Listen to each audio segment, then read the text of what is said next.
like rain.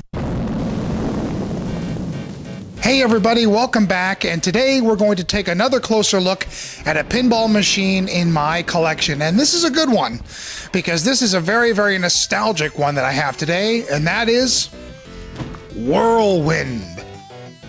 Whirlwind is the second Williams pinball machine that came out with kind of a disaster theme. In fact, if you look, sitting side by side with it here is Earthshaker. Now, both of those games are sort of the Pat Lawler disaster series. He's actually the designer that created both, and Whirlwind was the second. And it's funny, both of them are extremely nostalgic to me. I used to play them like crazy.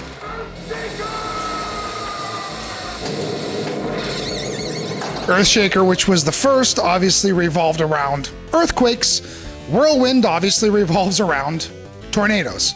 And every single aspect of those games that were disaster themed really took advantage of the theme, and Whirlwind is really no different. I used to play Whirlwind at a billiards locally. You won't hear me talk about this too much because it was kind of a seedy place. But when I was 15, I got my first job at Subway. And when I left Subway, I would go right to this billiards. And a lot of times if I went, it was because it wasn't a school night. So it was a Friday night or Saturday night. I would walk to this place and boy, there were some interesting characters there. And I was pumping quarters into this like crazy. I loved the whole theme. I loved the way that it played. And so I was there constantly playing Whirlwind.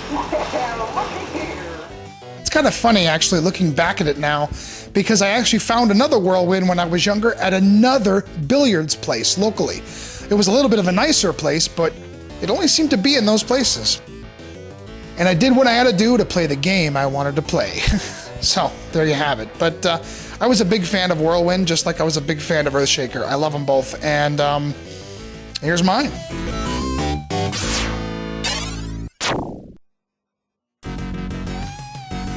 Now, Whirlwind revolves around the entire theory of tornadoes and weather and the whole theme of that. Move the storm by hitting the flashing northeast, northwest, southeast, southwest radar targets. And that's essentially what you have to do. What'll happen is each one of these radar targets will light up. Whichever ones are lit up, you have to hit. When you've hit enough of them, you will light the lock. And of course, the lock is very, very important in these kind of games. Whirlwind is a late System 11 game. And the 80s games, the System 11 games, really revolved around the whole lock 2 balls and the third ball gets you 3-ball multi-ball kind of thing. Some of them were 2-ball multi-balls, but the lock was very important. And it plays a crucial role in this game too, because that's how you get the jackpot. The great thing about this game is it just doesn't hand out jackpots. And that's the nice thing about games from this era. A lot of the later games will just hand out jackpots. If you just keep shooting a certain jackpot over and over, you'll keep getting the jackpot. These games made you work for the jackpot. You weren't going to get it every time you got multi-ball necessarily. And Whirlwind is a tough one because you start up multi-ball, and what happens is you have to actually use this upper right flipper and shoot up this second ramp, which sort of loops around the back. It's a difficult shot. And you can shoot it up here, and that gets you $1 million plus. And the reason it's a plus is because every time you shoot it up there during the multi-ball, you get multiple jackpots. And it's tough. It's a very, very fulfilling thing, though, if you can do it. Another interesting thing about Whirlwind, if you take a look here, you literally have 2 sets of 3 pop bumpers. And it's kind of neat because at that time you didn't really see that many pop bumpers in a couple different places. The ball actually zooms around here, can hit these pop bumpers, and then all of a sudden you got them right dead center. And then it also knocks down this target quite often, which has a lot of different point values and extra ball and a whole bunch of stuff. You have a lot of really cool things. This ramp lifts up for lock. You've got a 3-bank skill shot here. Another gimmick of Whirlwind are these spinning discs. The spinning discs kind of simulate, the wind spinning around in different directions, and it can affect your ball travel. In fact, these are brand new reproduction spinner stickers, but they're rough. They're rough to sort of emulate the way these originally were designed, and it can alter your ball quite a bit. It can spin it and toss it all over the place. And also, the topper.